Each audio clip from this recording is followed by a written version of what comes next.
as a voice actor, when you look at a character, you're looking at the mouth, you're looking at the description and the script, but you're also looking at the body shape. And Bigfoot obviously has that. I think the big kind of belly, and that's also why I was thinking, pro wrestler, kind of John Goodman or something like that. But he's always the character that Sam drew's got this really great smile, and so you really want to give it like a,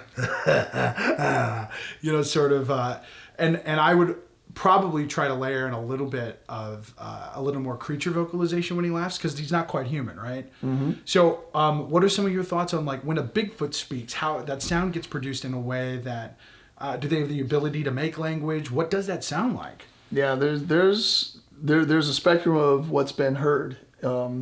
With the most recent thing that I've come across are these vocalizations. Some of them are called the samurai chatter, because it sounds almost like they're talking like samurai, but with kind of that tone that you just use. Yeah. Like, is that like the Tuvan kind of thing where it's the two like? Yeah, so they have the. When you look at it on a spectrograph, they're hitting 3, 4, and 5 octaves, which humans can't do in the same note. At the same time. Yeah. And our ears are only picking up the parts that we can hear. So the cool thing is that we don't really know what goes on with the super sound, ultrasound, but below that, below the 20 hertz, below what our ears can pick up, that we definitely know that we can feel it. They're able to make an infrasound that after they do a growl or something, the part you can hear, you feel it, and it creates a sense of fear.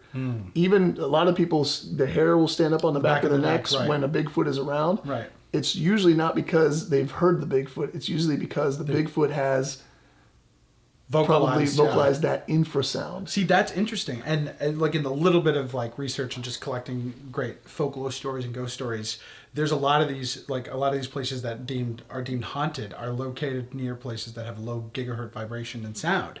Because we are, in that we both have a little education in that, because as a voice actor, I'm always fascinated by sounds you can't hear and sounds the human voice can't make.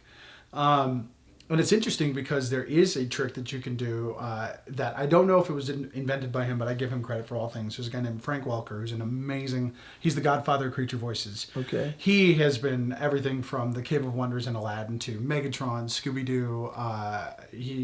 Was Fred in Scooby-Doo for years. He's a creature vocalist and an incredible actor. But he can do this kind of Cave of Souls thing where he's putting so much air through the voice at the same time. I'm warning our sound guy right now because I'm going to do it and it might get loud. So it sounds like this. I'm really sorry in your ears, but it sounds like this. Where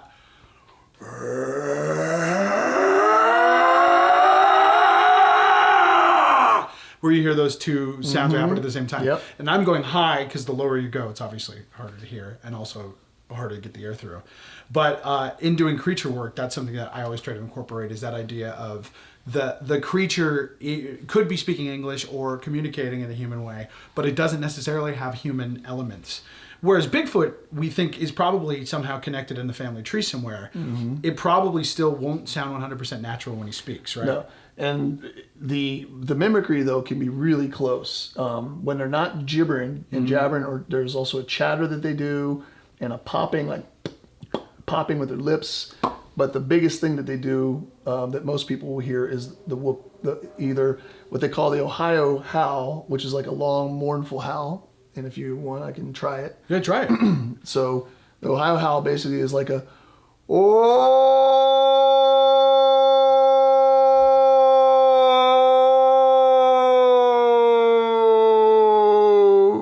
like almost like a moaning, wailing, long call. I'm gonna try it with you, okay? Yep. So here we go. I'm really sorry. With me? We're going 3. 1, 2, 3.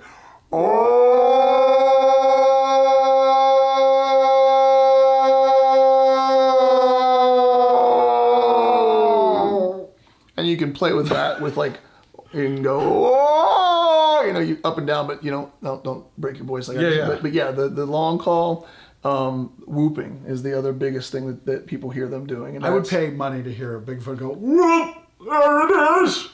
Whoop, there it is. That would be, I'm going to work that in now. That might be what they're like, Well, all joking aside, that might be what they're saying. When they go, whoop, whoop, whoop, that might be, there it is. Yeah. They also, I love that.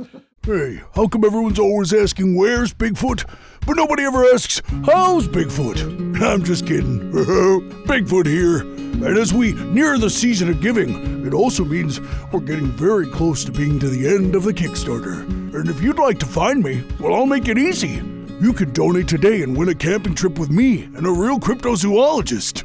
Hey, wouldn't that be fun? After all, this is a season about making new friends and old. Now, let's get this season started on the right foot.